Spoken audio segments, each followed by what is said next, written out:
Just imagine it. A secret deal brokered between the two studios of Fox and Disney to finally bring mutants to the MCU. Marvel's X-Men. Of course, they'd have to reboot everything again, but since apparently Fox is considering that anyway, I guess it makes sense for all involved. A whole new cast to explore the vast and exciting characters that make up the classic team. We at ComicPOP took that a step further and ran with it by casting our own rebooted X-Men franchise within the Marvel Cinematic Universe. So let's get started. Storm needs to be cool and powerful with a hidden vulnerability. I think Nicole Bahari could believably fly into the air, shout commands at the elements, and call down the lightning upon her enemies. My next choice is Colossus. One look at Max Greenfield proves he's got the build, and his experience on shows like American Horror Story and Veronica Mars show he has got the chops to bring old Pyotr Rasputin to life.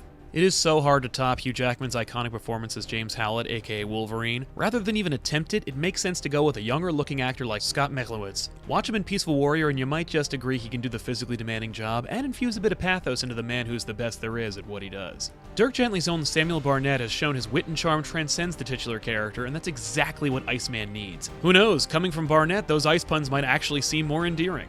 Dr. Henry McCoy needs to be a believable doctor as well as the acrobatic blue-furred beast. Richard Brancastiano could swing upside down and string together a $68 sentence with relative ease. Kitty Pryde is the heart of the X-Men, so you need somebody who can capture the youthful spirit of the team and the raw power they possess. I think Emilia Clarke is due for another breakout performance that doesn't involve killer robots, except, for Sentinels. But either way, I think she'd be perfect. Robert Sheehan has a fantastic look that Kurt Wagner, aka Nightcrawler, needs. There's an intensity in his eyes as well as an earnestness to his performance that are paramount to the success of Nightcrawler as a character. Plus, he's no stranger to prosthetics and swordplay, essential to bringing the furry blue elf to life. I'll be the first to say it, Angel needs to be a beautiful man. Reeve Carney not only has the look and the acting chops, but he's also portrayed Spider-Man on Broadway. As a result, the dude knows how to perform spectacular feats above the heads of his colleagues. Plus, he has the intensity to go from sexy angel to frightening archangel when he's inevitably transformed. Cyclops is a rich and very misunderstood character. He was marginalized for so many years as the token team leader and the boring love interest, and that couldn't be more true in the movies. To reflect the significant changes Scott Summers has gone through over the years, I noticed Manish Dayal's performance in *Halt and Catch Fire*, and after seeing him in interviews, I thought he'd make for a pretty strong Cyclops. Because there's absolutely no reason to not have Bishop in this newly expansive Marvel Cinematic Universe, Brandon Michael Smith has the look and the voice for our favorite time-traveling, gun-toting, mullet-having badass from the future. The real Jean Grey is anything but boring, and Lawrence LaBouffe from Turbo Kid would lend an incredible duality to the character. The psychic X-Man Jean Grey, and later on, the cosmic entity that hungers for life known as the Phoenix. For Gambit, I was looking for somebody who could pull off enough of Gambit's signature outfit that everybody loves, as well as a raging Cajun accent. Christopher Turner has that rock star look that drives all the ladies crazy. Just give him a deck of cards and it won't get much better than this. Psylocke is deadly, tortured, sexy, and more than a little scary. Devon Aoki can and has given us all 4 criteria in her roles to bring Betsy Braddock to life in a way that her character really deserves. Honestly, casting Rogue has made me a little more nervous than a long-tailed cat in a room full of rocking chairs. She's gone through a number of transformations over the years, but the one that she's probably best known for is the Southern Superwoman with a penchant for Cajun loners. That's the one I'd go with, and I think Charlotte LeBon can bring out the Southern Belle in an unforgettable performance.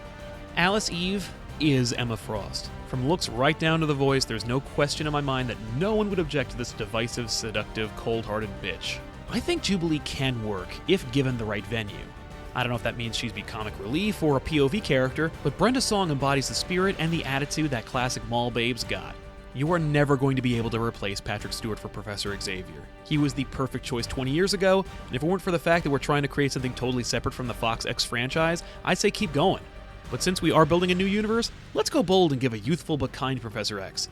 I think Jude Law would do an incredible job with the subtlety needed to portray his mutant rights advocate. In keeping with these radical changes, I think Christopher Eccleston was so unrecognizable and underutilized in Thor the Dark World that you wouldn't begrudge me recasting this former Doctor as the master of magnetism. The dude's intensity and gravitas are essential in making Magneto the kick-ass character he is known to be.